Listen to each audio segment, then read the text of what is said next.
Hello everybody and welcome to That's Football. Manchester City to go back in for a bid for Harry Kane. 150 million euros has been mentioned by Fabrizio Romano. I've just did a video with him on the United stand. I asked him about Harry Kane and obviously he didn't play in the game yesterday against Manchester City, but Manchester City still very determined to keep going for Harry Kane. In the words of Fabrizio Romano, they will keep going for Harry Kane this transfer window even when there's only a 1% chance of getting him. They're determined to get him. Well, Manchester City don't always get the player they want. They have backed out of deals in the past. I remember they wanted Harry Maguire. They backed out. Alexis Sanchez, they backed out. Fred, they backed out. There's many others they wanted. Jorginho, they backed out. So they can back out, but with Harry Kane, they've got a clear run at him. This is about Tottenham against Manchester City. And as Fabrizio Romano said, this is the poker game now.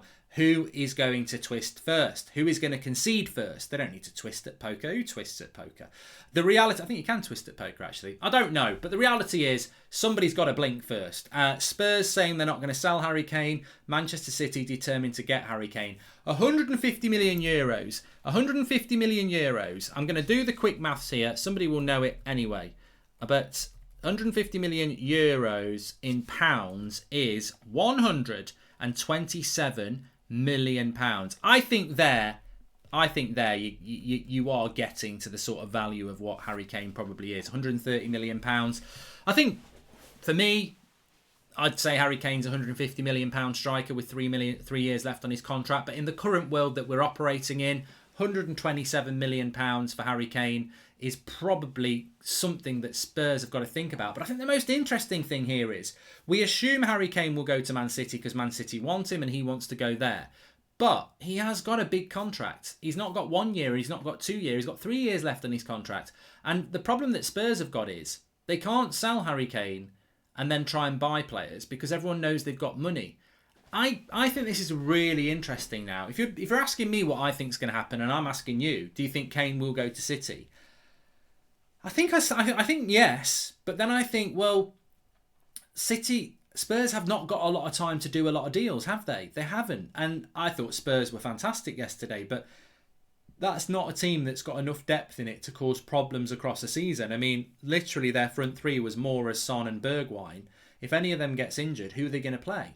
And their midfield, I mean, Dele Alli's playing yesterday. I mean, they need players to come into that club. And you could get 130 million pounds for Harry Kane, but what sort of business are you going to do with 2 weeks to go? And I think the most interesting thing for me would be what deals are Spurs working on at the moment?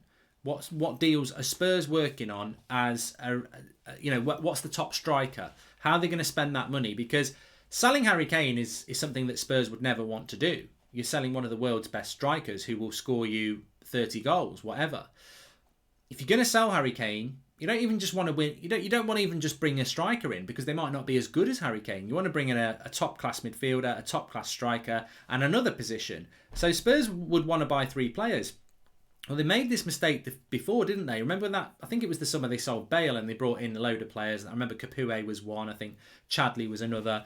And most of them, whilst being good signings, didn't actually succeed. So for Spurs, they've been looking at it and going, look, we've brought a centre-back in. We're reasonably confident we can sort of hopefully fight for 5th. And maybe if a team drops out, maybe we could sneak into the top 4.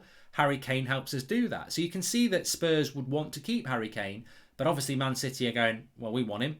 And Kane's going, I want to go. But it's the time Spurs have got to spend that money without him. Because, yeah, in a one-off game, Spurs can beat anybody. They beat City yesterday. But once they hit a couple of injuries, they're going to have real problems scoring goals without Harry Kane. So I think we're in for a very interesting final 2 weeks. I personally think if Kane's going to go, it won't go to the final week. Surely it will go this week. 2 weeks tomorrow, the transfer window closes. So if Kane's going to go to City, I think it needs to happen this week, or Spurs need to start buying this week and Kane goes next week. I think if this week's quiet, I think it makes it very difficult for Spurs to sell him because they'd have to replace him. You can't write the season off. They'd have to replace him. They can't just pocket the money and go, let's crack on with what we've got. But as Fabrizio Romano said, City looking at a 150 million euro bid, about 130 million pounds, and they will fight for Harry Kane until the end of this window. The interesting thing for me is, and I think it's a topic that we'll probably discuss more in the more watch-alongs we do of Man City and the longer the season goes, the Grealish and Kane signings, somebody said it yesterday, are these signings just marketing signings by City? We want the English market, so we're going to buy 2 popular English players, because I'm not convinced that Harry Kane and Jack Grealish, as good as they are, actually fit Pep's football.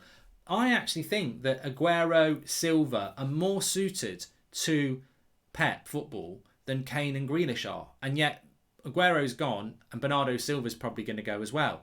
Yet I think they suit the tiki-taka style of football that's dominated the last 5 years of Premier League football really, really well. I'm not convinced that Grealish and Kane do fit, but maybe, I'm sure Pep wants them, but be interesting to see how they're integrated. But let's see what happens. Make sure you smash a like on the video, subscribe bottom right hand corner, get your comments in below. Is Kane going? Is he staying? Is there time for Spurs to do the business they need to do if they let him go?